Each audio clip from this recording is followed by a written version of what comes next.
serendipity intended. My name is Tracy Ann, and I am so glad you're here. Today is day 27 of the Junk Journal July Challenge, and our prompt for today is peak.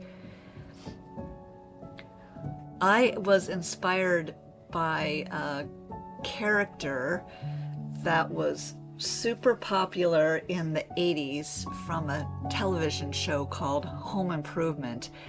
There was a neighbor, and you never saw him except for like from his nose down. He would always peek over the fence. So, little American pop culture. So I decided to use this image from a magazine, this doll's head or girl's head, as my person. And so I'm trimming this paper that I'm going to use for the fence to a height so that she can peek over the top of the fence.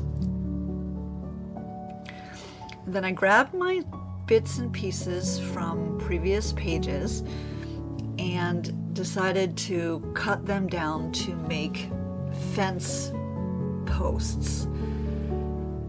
And so I just went through and cut the strips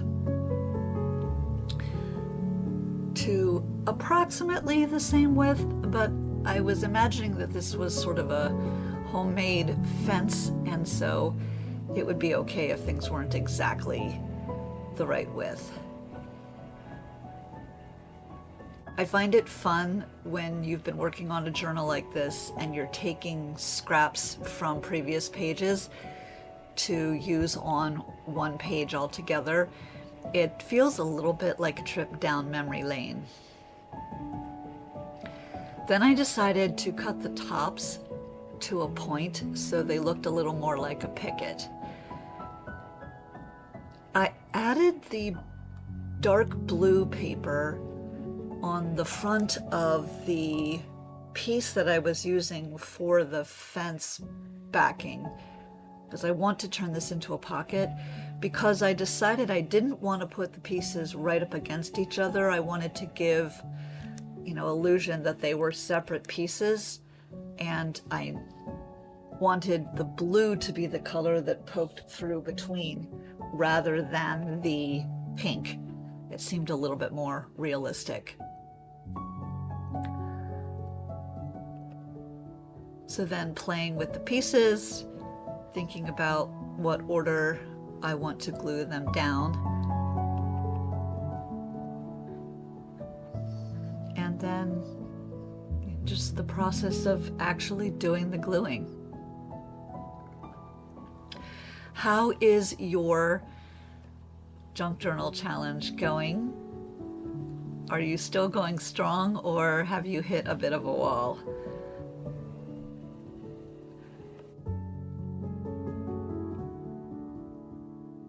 So I wanted to show there that I'm letting the ends hang over the bottom, and also so you could see a little clearer how the blue is peeking through.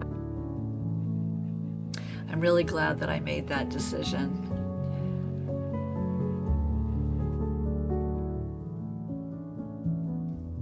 Those last couple I put down before I glued them down because I wanted to make sure that I had space for them, and I realized that I didn't.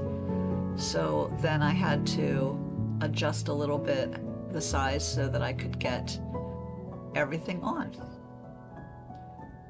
So there's my finished fence. And then I wanted to let that dry before I trimmed off the bottom. So I set upon adding some color to this image. Again, it came from a magazine, probably something in Somerset Studio. And as I have with many other pages in this journal, using colored pencil to add some color to the image to make it mine, make it fit my page and my theme.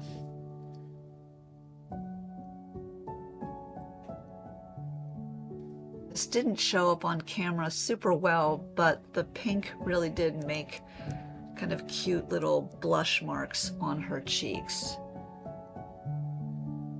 And I decided I needed a little bit more of that peach color.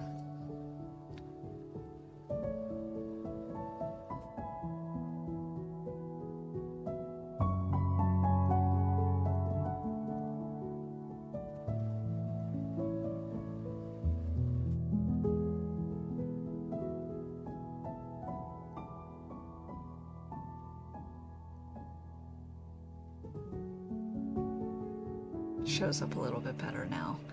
You can see the circles of pink.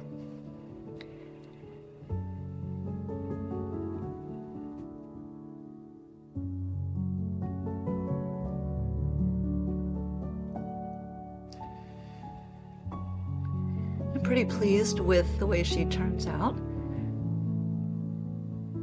And then to quickly cut around her. Sometimes I just leave the excess there, but since I was trying to make this a little bit more realistic, I trimmed off the outside background pages.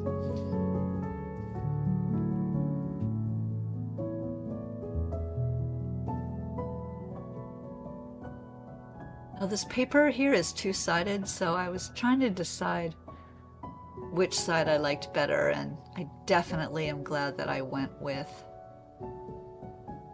the darker one.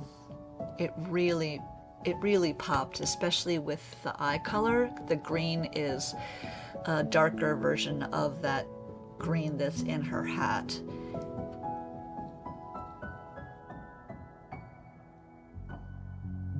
I had this page here from the original book that I am altering for this journal, and I'd taken it out because I was pretty sure I was going to want to use those images, and I was hoping that the glasses would work for her face, and there wasn't really a way to know until I cut the whole thing out.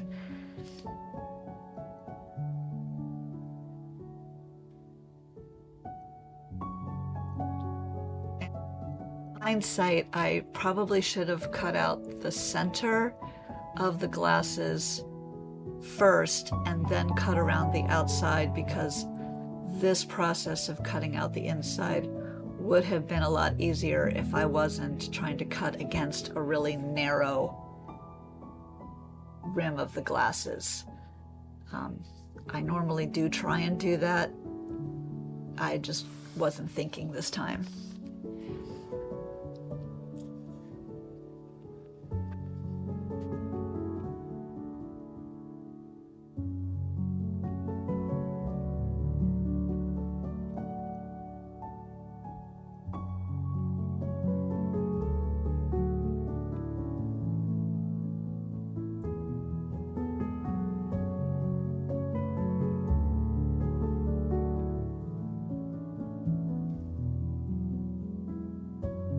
I used a little bit of black marker to cover one little piece of white that I didn't quite get cut off, and these could not have fit her better.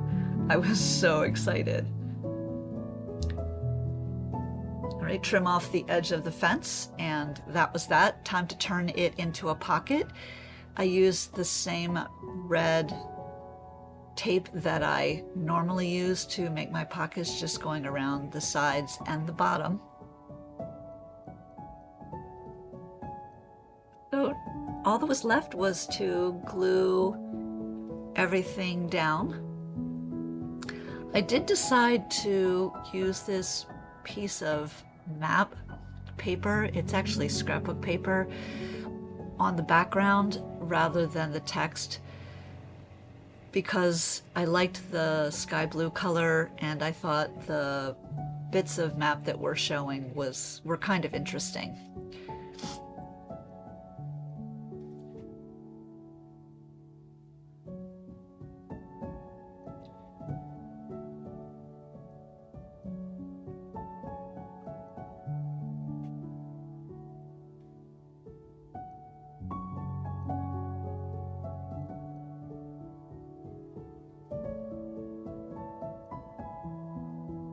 One of the things I really like about using art glitter glue is the nozzle that you can put on it, because it gives you a really fine line of glue, and it makes gluing things like those glasses so much easier.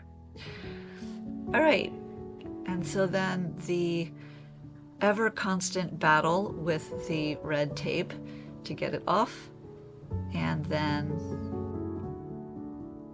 a pocket.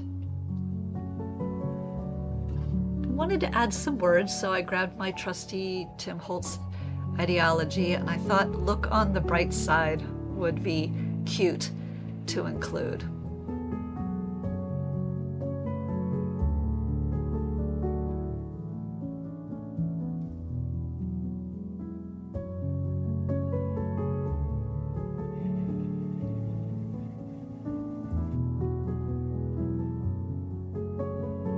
I decided to add a little dot on the ends of her glasses to make like the little hinge, and then I also did some white on her eyes. I really wanted to use this tag because I thought that the shape was really cute at the top and I loved the design, but it was a little bit too tall for the pocket, so I ended up having to trim it off, and I lost most of the design, but I still think the tag is perfect for the pocket. And then I decided it needed some sort of a oomph, so I did my traditional dotted lines around the outside edge of the tag. That's a motif that I've been using all the way through on my pages. And then a little bit of sari silk to make a tab top for, or a top for the tag, to make it easier to pull in and out. Now, I wish that I had not put those words so far down, because that ended up covering it a bit. But anyway, that is Peak. I hope that you enjoyed this video and that you'll come back and join me for the next one. In the meantime, I really hope that you make a great day.